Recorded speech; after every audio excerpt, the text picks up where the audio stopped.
ओम नमो भगवते वासुदेवाय। स्वागत है आप सभी का बरगदेश्वर महादेव मंदिर उन्नाव के इस दिव्य यूट्यूब चैनल पर। आज हम सुनने जा रहे हैं ब्रह्मपुराण का अद्भुत प्रसंग, किष्किंधा तीर्थ और व्यास तीर्थ की महिमा, अध्याय 62। यदि आप भी ऐसे ही दिव्य पुराण प्रसंगों को सुनना चाहते हैं तो हमारे चैनल बरगदेश्वर महादेव मंदिर उन्नाव को सब्सक्राइब करें। हर दिन शाम 5 बजे हमारे चैनल पर आपको ब्रह्मपुराण कथा सुनने को मिलेगी और धीरे धीरे हम सभी 18 पुराणों की कथाएं आप तक लेकर आएंगे।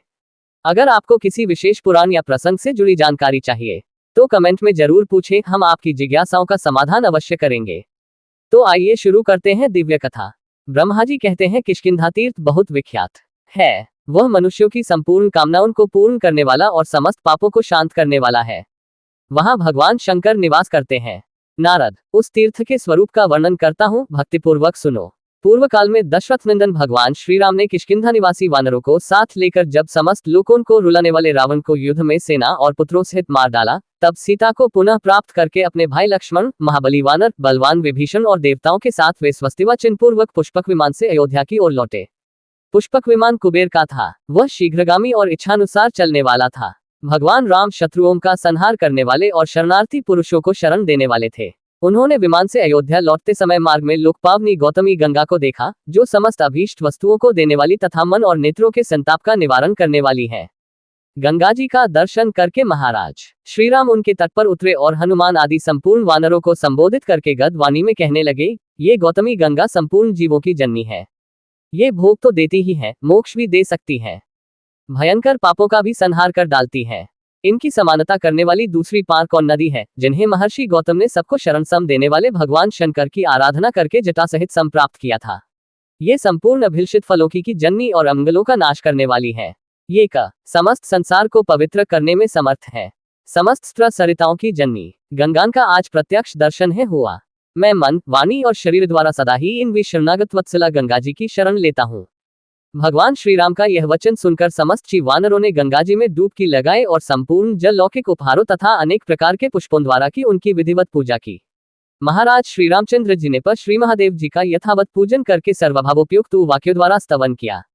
संपूर्ण वानरों ने भी प्रसन्न होकर नृत्य और गान किया। भगवान त श्री राम ने अपनी प्रिया जानकी तथा प्रेमी वानरों के साथ सुखपूर्वक वह रात व्यतीत की। सवेरे उठकर भगवान अत्यंत प्रसन्नतापूर्वक गोदावरी देवी की स्तुति करने लगे। फिर अपने भृत्यगणों का सम्मान करके वे वहां अनिर्वचनीय आनंद का अनुभव करने लगे। उस निर्मल प्रभात में सूर्योदय होने पर विभीषण ने दशरथ नंदन श्री राम से कहा, भगवान, हम लोग इस तीर्थ में रहने से अभी तृप्त नहीं हुए, अतः कुछ समय और निवास करें। मेरा विचार है 4 रात और यहाँ ठहरे, फिर सब लोग साथ ही अयोध्या चले गए। विभीषण की बात का वानरों ने भी अनुमोदन किया। फिर भगवान शिव की पूजा करते हुए 4 रात और ठहरे। वहां महादेव जी सिद्धेश्वर के नाम से प्रसिद्ध थे और उन्हीं के प्रभाव से रावण अत्यंत प्रबल हो गया था। इस प्रकार सब लोग अपने द्वारा स्थापित किए हुए शिवलिंग की पूजा करते हुए 5 दिनों तक वहां ठहरे रहे। श्री राम ने अपने संपूर्ण सहायकों के साथ शुद्धातिशुद्ध हृदय से संपूर्ण शिवलिंगों को मस्तक झुकाया। किष्किंधा निवासी सभी वानरों द्वारा सेवित होने के कारण वह स्थान किष्किंधा तीर्थ कहलाया। वहां स्नान करने मात्र से बड़े बड़े पाप भी नष्ट हो जाते हैं। भगवान ने गौतमी गंगा को भक्तिपूर्वक प्रणाम किया और कहा, माता गौतमी, मुझ पर प्रसन्न हो। इस तरह बारंबार कहकर वे विस्मित चित्त से गोदावरी को देखते और उन्हें प्रणाम करते जाते थे। तब से विद्वान पुरुष उस पुण्य में तीर्थ को किष्किंधा तीर्थ कहने लगे। जो इस प्रसंग का पाठ, स्मरण अथवा भक्तिपूर्वक श्रवण करता है, उसके पाप को भी ये तीर्थ हर लेता है। फिर जो लोग वहां स्नान और दान करते हैं, उनके लिए तो कहना ही क्या है। उसके बाद व्यास तीर्थ और प्राचेत तीर्थ है। उनका महात्म्य बतलाता हूँ, सुनो। मेरे 10 मानस पुत्र हुए, जो जगत की सृष्टि करने वाले थे। वे पृथ्वी का अंत कहाँ है इस बात का पता लगाने के लिए चले गए। तब मैंने पुनः अन्य पुत्रों को उत्पन्न किया, किंतु वे भी अपने भाइयों की खोज करने के लिए चले गए। जो पहले के गए थे वे तो गए ही थे, ये भी लौटकर नहीं आए। उस समय परम बुद्धिमान दिव्य आंगिरस नामक मुनि उत्पन्न हुए, जो वेद वेदांगों के तत्व को जानने वाले और संपूर्ण शास्त्र में प्रवीण थे। वे अंगिरा की आज्ञा से पिता को नमस्कार करके तपस्या के लिए उद्यत हुए। गुरुजनों में गौरव की दृष्टि से माता का स्थान सबसे ऊंचा है, तो भी माता से बिना पूछे ही आंगिरसों ने तपस्या करने का निश्चय कर लिया। इससे कुपित होकर माता ने अपने पुत्रों को शाप दिया, जो पुत्र मेरी अवहेलना करके तपस्या में प्रवृत्त हुए हैं, उन्हें किसी प्रकार सिद्धि नहीं प्राप्त होगी। आंगिरसों ने अनेकों देशों में जाकर तपस्या की, किंतु उन्हें कहीं भी सिद्धि न मिली। वे सब इधर उधर दौड़ते रहे, परंतु सभी स्थानों में कोई न कोई विघ्न आ जाता था। कहीं राक्षसों से, कहीं मनुष्यों से, कहीं युवती स्त्रियों से और कहीं अपने शरीर के ही दोष से तपस्या में विघ्न पड़ जाता था। इस प्रकार भटकते हुए सब आंगिरस तपस्वियों में श्रेष्ठ अगस्त्य जी के पास गए और उन्हें नमस्कार करके विनीत भाव से बोले, भगवान, हम अनेक उपायों से बारंबार प्रयत्न करते हैं तो भी किस दोष से हमारी तपस्या सिद्ध नहीं होती। आप तपस्या में सबसे बड़े चढ़े हैं, अतः कोई उपाय हो तो बताएं। ब्राह्मण, आप ज्ञानियों में भी ज्ञानी, वक्ताओं में भी श्रेष्ठ वक्ता, संयमी पुरुषों में भी सबसे अधिक शांत, दयावान, प्रियकारी, क्रोध शून्य तथा द्वेष से रहित हैं। अतः हमने जो पूछा है उसे बताइए। जो अहंकारी, दयाहीन, गुरु सेवा रहित, असत्यवादी और क्रूर हैं, वे तत्व को नहीं जानते। अगस्त्य ने थोड़ी देर तक ध्यान किया, उसके बाद उन सब लोगों से धीरे धीरे कहा, आप लोग शांतचित्त महात्मा हैं। ब्रह्मा जी ने आपको प्रजापतिक बनाया है। अब तक आप लोगों की तपस्या पूर्ण नहीं हुई, इसमें कोई न कोई कारण अवश्य है। आप लोग उस कारण का स्मरण करें। ब्रह्मा जी ने पहले जिन मानस पुत्रों को उत्पन्न किया था वे चले गए और बहुत सुखी हुए, परंतु जो उनकी खोज में गए वे ही फिर आंगिरस हुए हैं। वे ही आप लोग हैं जो समय पाकर इस रूप में आए हैं। आप धीरे धीरे प्रयत्न करते रहें तो प्रजापति से भी बढ़ चढ़कर हो जाएंगे, इसमें तनिक भी संदेह नहीं है। यहाँ से तपस्या करने के लिए आप त्रिभुवन पावनी गंगा के तट पर जाएं। संसार में शिववल्लभा गंगा के सिवा दूसरा कोई सिद्धि का उपाय नहीं है। वहां पावन प्रदेश में आश्रम के भीतर ज्ञान गुरु की पूजा करें। वे आप लोगों के सब संशयों का निवारण करेंगे।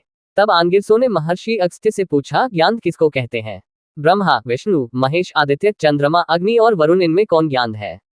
अगस्त्य जी ने फिर कहा, ज्ञान का स्वरूप बतलाता हूँ, सुनो। जो जल है वही अग्नि है, जो अग्नि है वही सूर्य कहलाता है, जो सूर्य है वही विष्णु है और जो विष्णु है वही सूर्य, जो ब्रह्मा है वही रुद्र है, जो रुद्र है वही सब कुछ है। इस प्रकार जिसको एक की सर्वरूपता का ज्ञान हो उसी को ज्ञान कहते हैं। देशिक, प्रेरक, व्याख्याकार, उपाध्याय और शरीर का जनक आदि बहुत से गुरु हैं, किंतु उनमें जो ज्ञानदाता गुरु है वह सबसे बड़ा है। यहाँ उस ज्ञान की बात कही गई है जिससे भेद बुद्धि का नाश हो। एकमात्र अद्वितीय शिव ही सब कुछ है। विद्वान ब्राह्मण उन्हीं का इंद्र, मित्र और अग्नि आदि अनेक नामों से वर्णन करते हैं। अनेक नाम और अनेक रूपों में जो भगवान के तत्व का वर्णन किया जाता है वह ज्ञानीजनों का उपकार करने के लिए है।